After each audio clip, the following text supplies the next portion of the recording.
Right, here we go. Best of 3 clash between TaToH and Janik in Master of Islands. This is the winner's bracket of the double elimination bracket in the final stage. This being the 3rd stage actually.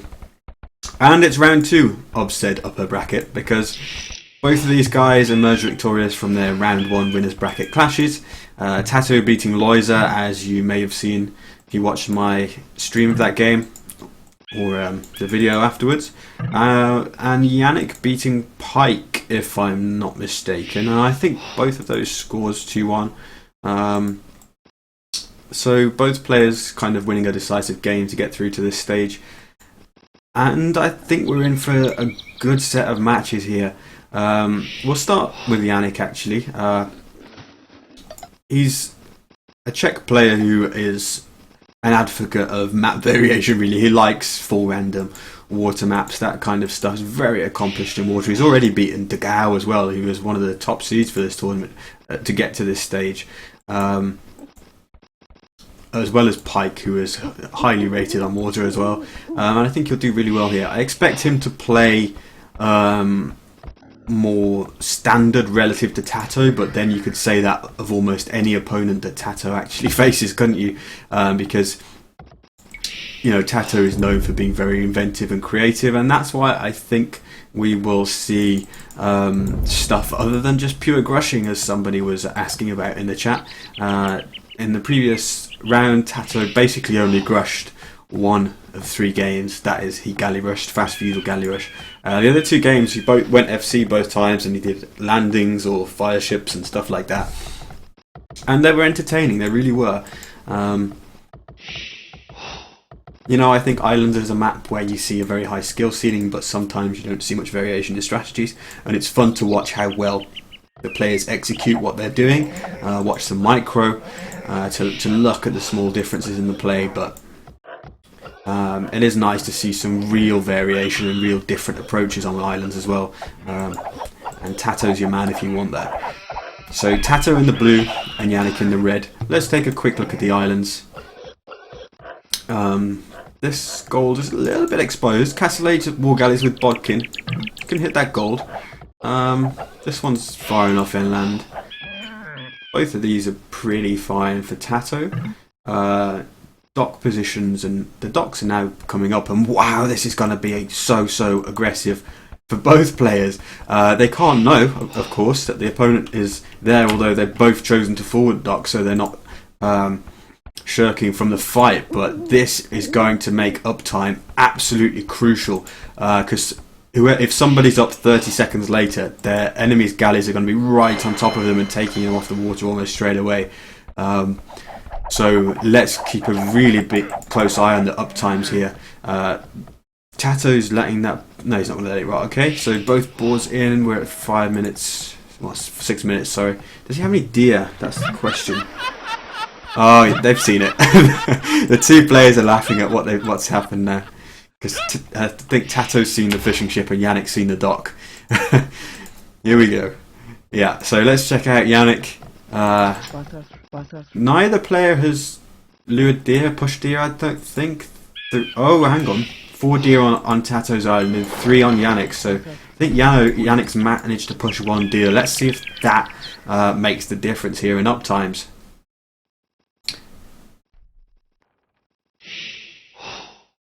Janik's doing a loom. Both players look like they're preparing to go pretty damned early here. 7:30 something is a really nice time. They'll have to force drop to get the food. Idling TCs to go up. See this? They both know how crucial this is now.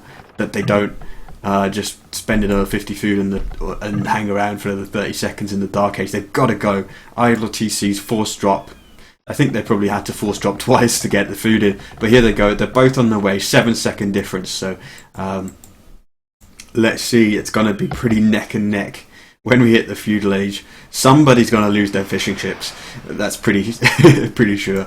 TaToH only adding a 3rd. Janik choosing to add a 4th. And we'll see if that pays off for TaToH. Because, you know, players are risking their fishing ships here. Neither one I don't know why one of them's not taking that deep fish there, whilst they still have it, but I guess they haven't seen it, have they? No. But yeah, that maybe that extra little bit of wood for TaToH will give him a bit of an advantage in the fight. We can see he's probably going to be building his third dock earlier on the account of having finished his second one earlier. And I don't... Yeah, Janik will just have that second dock up in time for hitting the feudal age, so he'll be able to Q2 straight away. Both players, of course, splitting lumber camps. 3 on gold. And let's go. Let's see how it's going to pan out.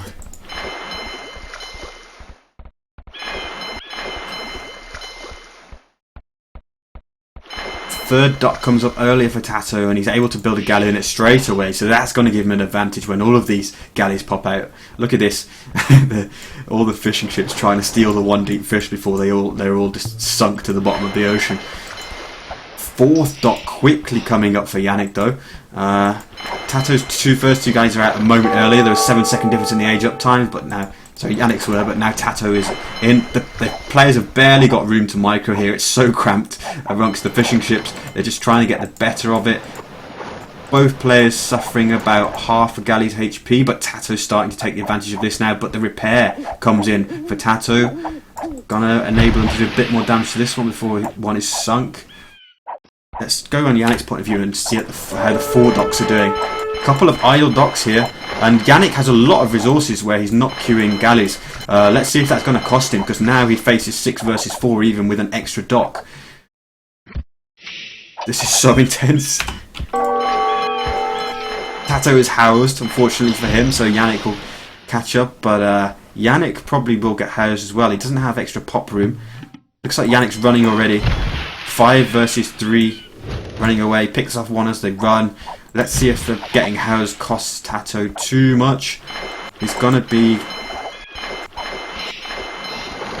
I think, taking decisive advantage here, even if Janik pops 4 galleys out.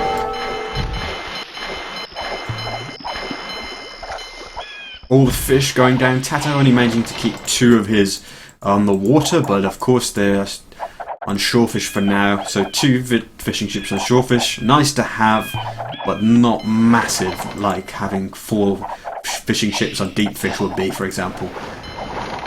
What's Janik doing down here? Just his scout. Managed to garrison some more galleys in his docks and pop them out. He split them into 2 groups. We'll probably lose a few on the side, but at least he'll pick up the fishing ships. Vil sunk the fishing ship. I completely missed it. Really? That can't have happened too many times. Missed it in amongst the chaos, but transport coming out for Janik. TaToH obviously doesn't see this. Janik's gonna scout around with his galleys to find a good spot. But TaToH is sensing that he's won the water here, surely. So let's see if there's... Yeah, look at this. Reaction at home. Already thinking ahead. Barracks, archery range. He's going to be preparing for this landing to come out. He'll probably try and get more line of sight to his island with an outpost or 2. Put up a radar house or something on...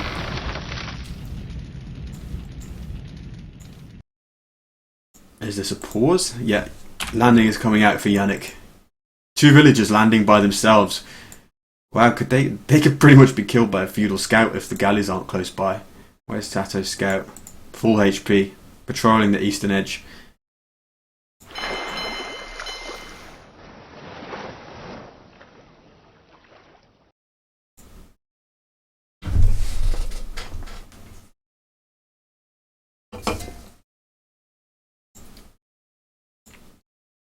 Hopefully we don't get a pause for too long here.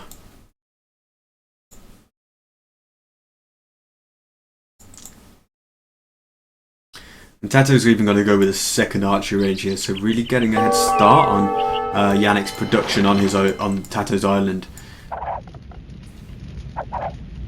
We'll probably go with some archers straight away. Yeah, there we go, they come out. And even if the landing was never to come, he could go and land those on Janik's island as well. TaToH's scout is on the prowl. He's just going to miss it though, unless he doubles back to the north.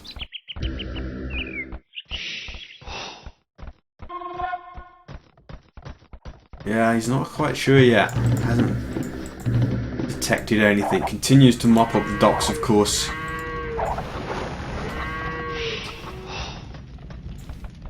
Second archer range comes out for Janik.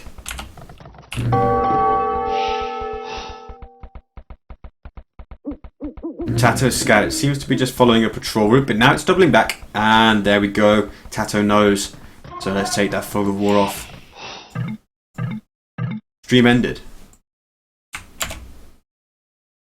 Janik dropped. Okay. We'll have to back out to the lobby, wait for them to launch once more.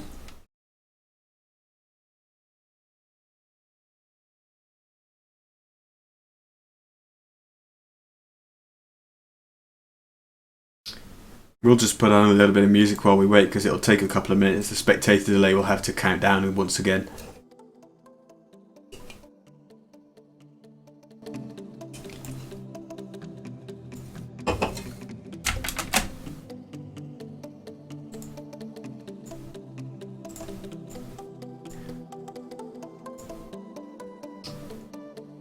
What's this rubbish Pumakel spamming in the chat? I don't always kill fishing ships, but when I do, I use a villager. Yeah, Janik dropped, so we'll be waiting about 2 minutes to get back into the game.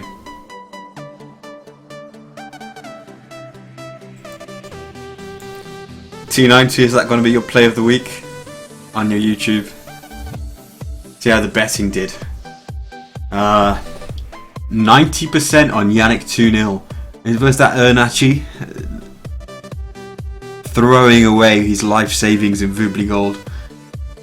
Well, that means that everybody else who bet on the other options, there's a couple of thousand on most of the other ones, gonna have good odds.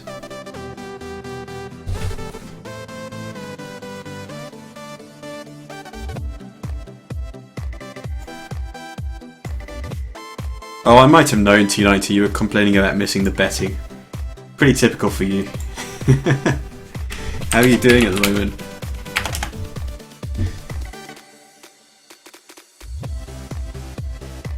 Oh, just ahead of PRV Lim. You know, Smarty was saying the other day it irritates her so much that you're third.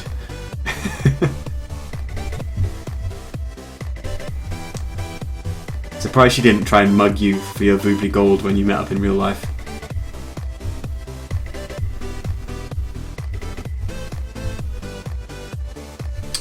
I can't show you the bets. Well, I could, but it'd be a really long-winded way. Because I have to log into somebody else, like to basically a computer server that TaF has remotely to see the bets, because TaFlbot is hosted on that server, and my OBS isn't going to show that. And neither do I want to show the IP address of it. But yeah, 90% of the bets is on Janik. 2-0. So everybody else, pretty low risk lottery ticket there for a nice windfall. Alright, game has relaunched. Let's see how this landing for Janik actually plays out. TaToH saw it. Scout is losing a lot of HP to galleys there. TaToH's going to come out and do a tower, but that's too close. It's to TaToH, I think. No fletching though, maybe it's not. I think if he goes there it's fine because the galleys don't have fletching. This is when you want grids. But he'll do it. Yeah, that's a good idea. Just delete it, build it 2 tiles back. You don't need it right on the shore. As we said, TaToH with the head start on the archer production because he was building archer ranges and even a second one on his island before Janik had even managed to land and start building his first one on TaToH's island because he saw ahead so quickly. Stonewalling here, but that's not going to stop Janik from going around it with a transport and re-landing somewhere else.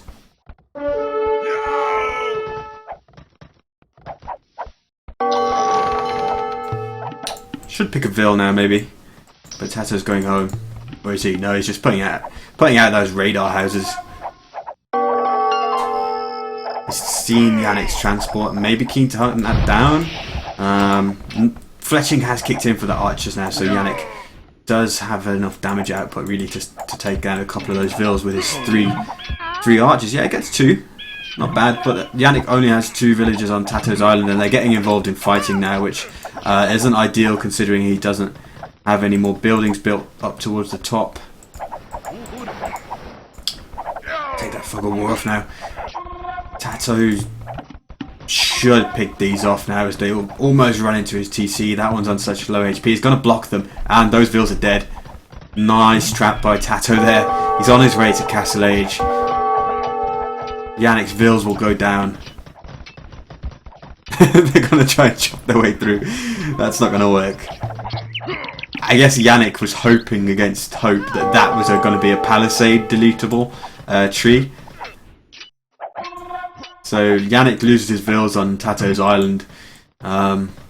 Still has a good amount of archers in play towards the south. More than TaToH actually has right there, and maybe he can move in on the gold and do well, kill off a couple of gold mining villagers there. Both players on the way to the Castle Age with TaToH about 45 seconds ahead. We did see Janik buy 100 food to try and get up, but no surprise that there's not a massive difference in the Castle Age times. Normally, if you see a player win water, then they benefit from the fishing, but they both destroyed each other's fishing, and neither of them has access to good deep fishing. Those archers from Janik are going to get cleaned up then, as TaToH also loses quite a lot of his own units. We're at 35 vills to 35 vills. So not an uneven game really at this point, but TaToH has landed Janik's island. It's hit the wood lion, killed 1 villager. Janik has got an archer range at home though to help him defend. The tower will come up protecting wood and gold. And with TaToH being in the Castle Age 45 seconds earlier, he'll get crossbow and bodkin for these guys. They'll be able to circle right round to the left here and do some damage on that tree line. A couple of skirms though. And the scout getting involved, trying to whittle down those archers in both numbers and HP before the crossbow upgrade kicks in.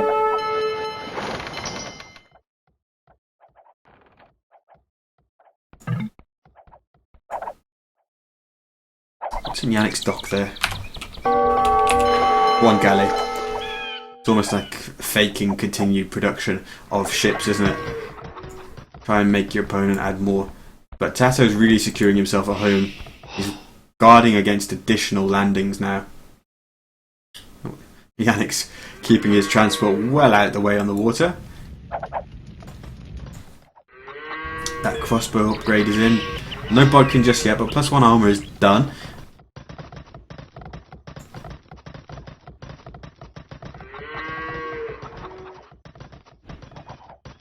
TaToH with ballistics as well.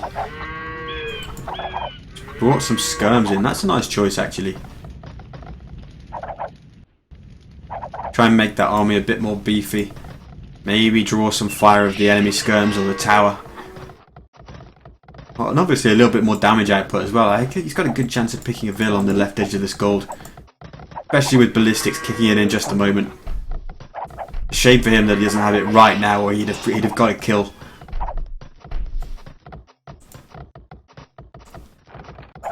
Nothing happening on TaToH's island. The galleys will even destroy those archery ranges in the end.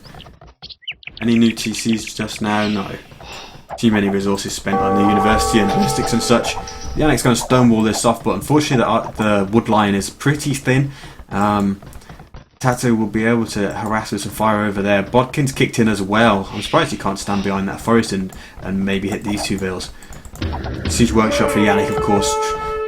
Desperately needs a mangonel to try and stop all of this harassment on his gold, and his woodline actually. It's giving TaToH an advantage at this point.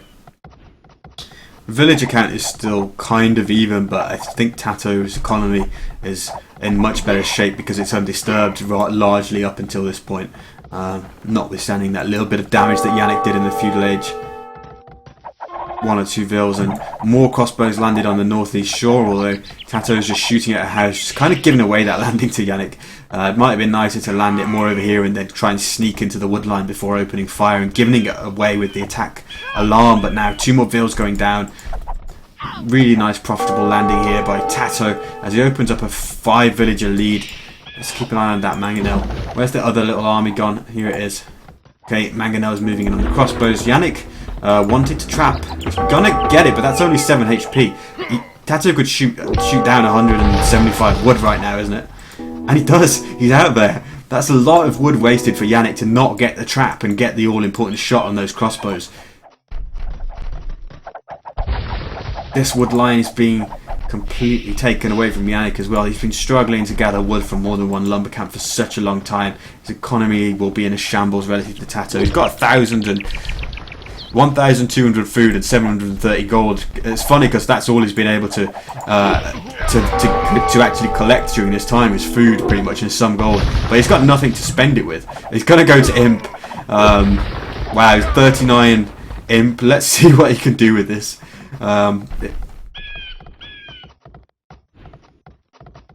Two Mangonels should allow him to defend at home at least, but imping with 39 villages, I mean, like, it's worth a try, right? Because he's kind of seems down and out already, but TaToH is going to be having so much more resources at his disposal. He could probably fight Castle Age versus Imperial Age just fine here.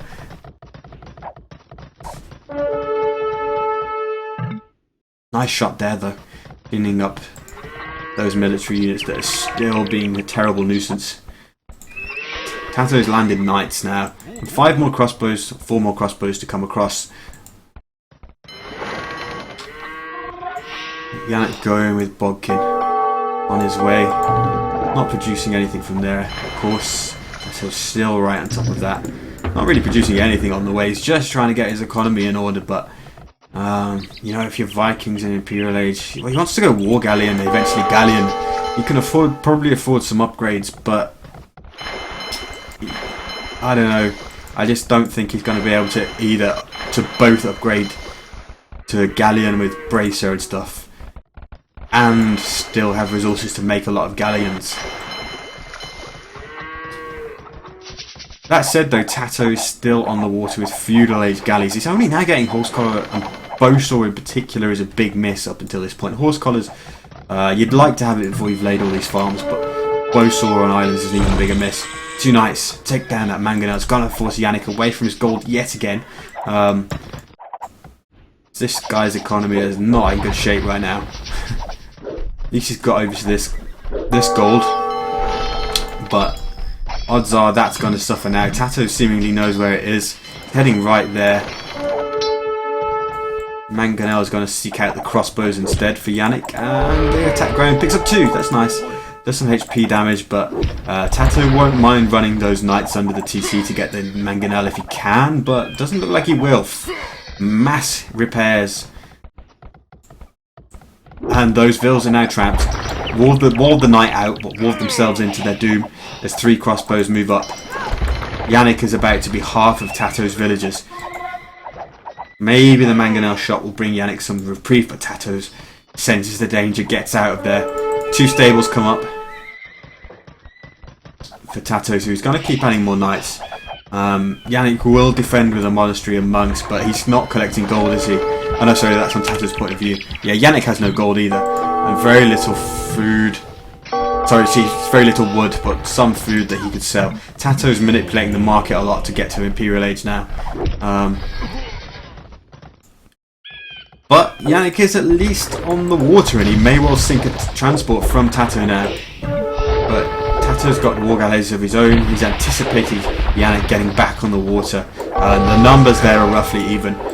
No difference in upgrades to my knowledge, and I don't think Janik has ballistics either, does he, at this point? Maybe he does. He does have a university. But that Mangonel won't be out repaired by the vills, out repairing the damage. And now TaToH is a quarter of the way to Imperial Age with nearly double the vills that Janik has, so powering up a much larger attack with a much larger economy behind it. On the way to Imperial Age, will he continue to add knights from those stables? No, he won't. He built a second stable, but won't really take much advantage of that. Wonder if he saw the monastery coming out as well. Yeah, but he also probably wants to make sure he doesn't lose the water after he won it so decisively earlier on.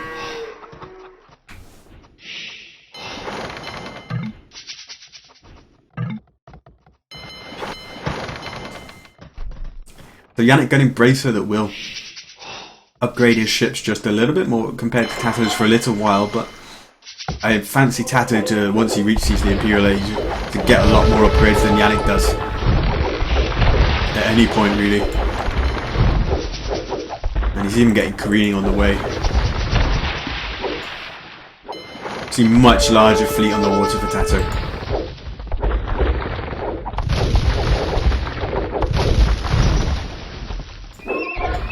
And he has made a couple more knights.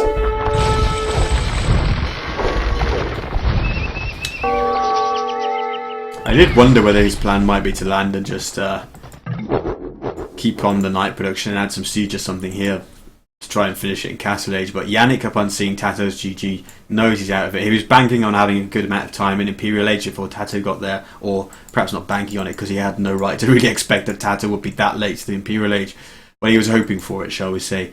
But anyway, I think convincing win for TaToH there, but it all stemmed from those first moments when the docks went up right next to each other, and TaToH was able to get more galleys out more quickly, and it may have been a consequence of the fact that he did 3 fishing ships rather than 4 in the Dark Age. If you remember, they both typed 2 11s in the chat. They both realised that they docked right next to each other, but Janik chose to add 4 fishing ships onto those shorefish. TaToH only added 3, and then we saw TaToH producing more galleys out of his first kind of 1 or 2 rounds of production from his docks. And that was the end, the difference really, along with Janik making a 4th dock that he couldn't, when he wasn't able to maintain production from all 4 docks at that point. So that was basically another galley's worth of wood dumped on a dock. So between the fishing ship and the second dock, that was 2 more galleys for TaToH, and it allowed him to win that first couple of fights, increase the difference in the galley count, and from there the game was always in his hands as long as he anticipated Janik's landing, which he did. He anticipated it so early that he was well ahead of Janik with it. So I really do like TaToH's decision making in that game. Really did win it for him, I think, because after that everything that we saw basically followed on from the fact that TaToH was so ahead as a result of those early couple of decisions.